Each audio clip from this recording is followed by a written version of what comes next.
Bonjour à tous, alors aujourd'hui une vidéo qui parle de la pulvérisation des orchidées. Donc je fais cette vidéo en complément de ma vidéo sur l'arrosage parce que voilà, je me disais que ça pouvait rentrer dans le même thème. Donc si vous n'avez pas vu cette vidéo sur l'arrosage, vous pouvez cliquer sur le lien qui apparaît là en haut à droite de l'écran et vous serez redirigé sur la vidéo. Donc comme je le disais, une vidéo qui parle de la pulvérisation.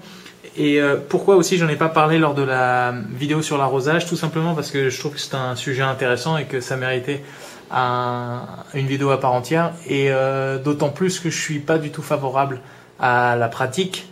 Du coup, je voulais vous expliquer pourquoi du comment dans une vidéo séparée. Alors, quand je dis que je suis pas favorable, je parle d'une pulvérisation en fait des feuilles. Je parle pas de, par exemple, une racine aérienne, une orchidée qui est montée sur écorce, ou même une orchidée qui est cultivée racine nue, comme par exemple les Vanda. Ça, bien sûr, qu'il est évident qu'il faut les pulvériser. Non, moi, je suis contre la pulvérisation du feuillage uniquement. Hein. Donc pour comprendre pourquoi je suis pas favorable à la pulvérisation, il faut comprendre la structure d'une feuille et plus précisément la respiration d'une orchidée. Donc je vais prendre l'exemple de ce Phalaenopsis là, et plus précisément de cette feuille que l'on voit ici. Donc on identifie rapidement qu'il y a deux faces sur chaque feuille, hein, une face supérieure et une face inférieure. Encore une fois, supérieur et inférieur, c'est à prendre avec des pincettes parce que les orchidées étant des plantes épiphytes dans la nature, cette plante-là pourrait carrément être retournée. Mais bon, bref, on parle de supérieur et d'inférieur. Donc, la dernière couche qui compose la face supérieure de cette feuille, c'est appelé le cuticule. Donc, exactement pareil que les petites peaux qu'on a à la base des ongles. Hein. Donc, en fait, le cuticule, c'est quoi? C'est une membrane qui est imperméable. Elle va protéger chaque feuille des rayons du soleil qui tapent dessus, donc pour éviter les brûlures notamment, et elle va surtout empêcher à la plante, quand il fait chaud, de transpirer et du coup d'avoir une humidité qui s'évapore vers le haut. Okay, donc ça c'est le rôle du cuticule. Donc en gros la face supérieure de la feuille elle est carrément imperméable. Du coup vous imaginez bien que s'il y a respiration c'est forcément sur les faces inférieures. Donc en fait sur la face maintenant inférieure, c'est donc ici que va se passer la respiration et la respiration elle est favorisée et influencée par la présence de dizaines ou des centaines de petits trous microscopiques qu'on appelle des stomates. Donc en fait la plante va ouvrir ces stomates et les fermer à sa guise pour capter de l'air et de l'humidité. Donc en fait un stomate ça ressemble à ça. Donc ça a été zoomé 200 fois. Donc ça ressemble un peu à une bouche quoi. Hein. Vous voyez bien que la plante va du coup l'ouvrir pour aspirer de l'air et de l'humidité et le refermer après. Donc là, je viens de pulvériser l'orchidée, vous voyez bien les petites gouttelettes sur les feuilles. Donc en gros, qu'est-ce que je viens de faire? Je viens d'augmenter en fait l'humidité ambiante brutalement autour de la plante. Cette humidité-là, elle est artificielle parce que très rapidement, elle va se dissiper et en fait, l'humidité va être celle de mon intérieur, celle de votre pièce de culture, de votre véranda ou peu importe. Donc, pendant ce pic d'humidité que vous avez créé artificiellement, en fait, votre plante, ça va être le signal pour ouvrir ses stomates et absorber l'humidité ou les molécules d'eau présentes dans l'atmosphère, dans le micro-atmosphère que vous venez de créer. En réalité, c'est tout l'inverse que vous allez faire. C'est un peu comme si vous ouvriez vos fenêtres le 31 décembre parce que votre thermomètre, il vous indique 25 degrés.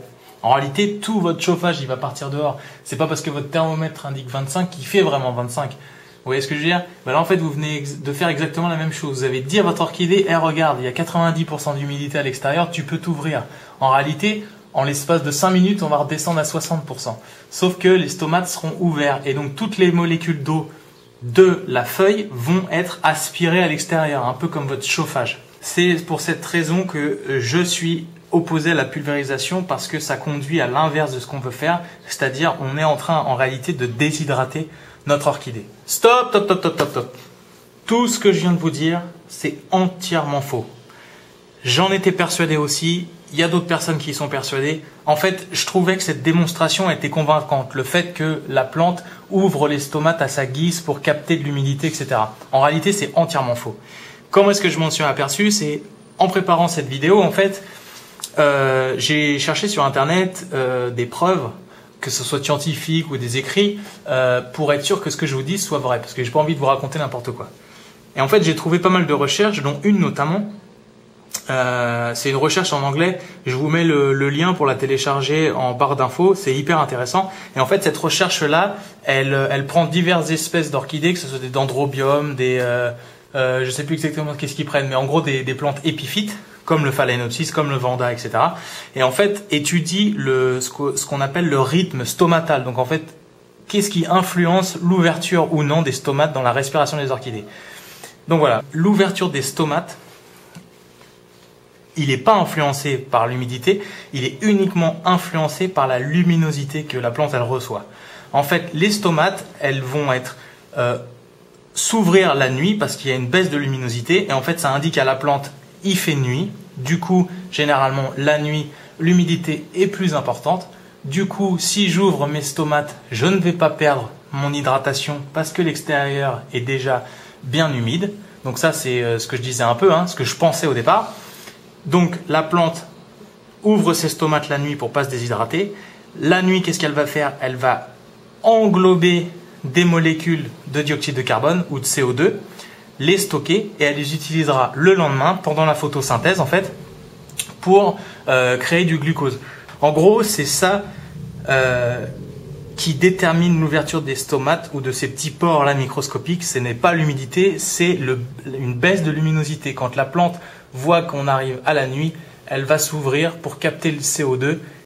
Donc pour en revenir à l'hydratation, le thème principal de cette vidéo, mon avis a forcément changé après la lecture de cette recherche scientifique, dans le sens où pulvériser les feuilles n'apporte pas d'hydratation à la plante, mais ça ne fait pas quelque chose de négatif non plus sur la plante, donc c'est plutôt neutre en réalité. Alors certes, je vois pas un grand intérêt à le faire, mais en même temps, j'ai pas de preuve comme quoi c'est néfaste. La seule chose dont il faut se méfier quand on pulvérise, c'est qu'il ne faut absolument pas que des gouttes d'eau tombent dans le cœur de votre plante parce que ça pourrait la faire pourrir le cœur. Dorénavant, c'est un peu le seul argument en fait à l'encontre de la pulvérisation, c'est faites attention, protégez bien le cœur de vos orchidées. Donc voilà, cette vidéo est finie. J'espère que vous l'aurez trouvée instructive, que vous aurez aussi appris des choses. Mettez un pouce en l'air si vous avez aimé la vidéo. Abonnez-vous pour être averti de la sortie de nouvelles vidéos. Si vous voulez réagir ou poser des questions par rapport à tout ce que je viens de dire, n'hésitez pas à le faire en commentaire. Merci pour votre temps. Je vous dis à bientôt pour une nouvelle vidéo. Au revoir.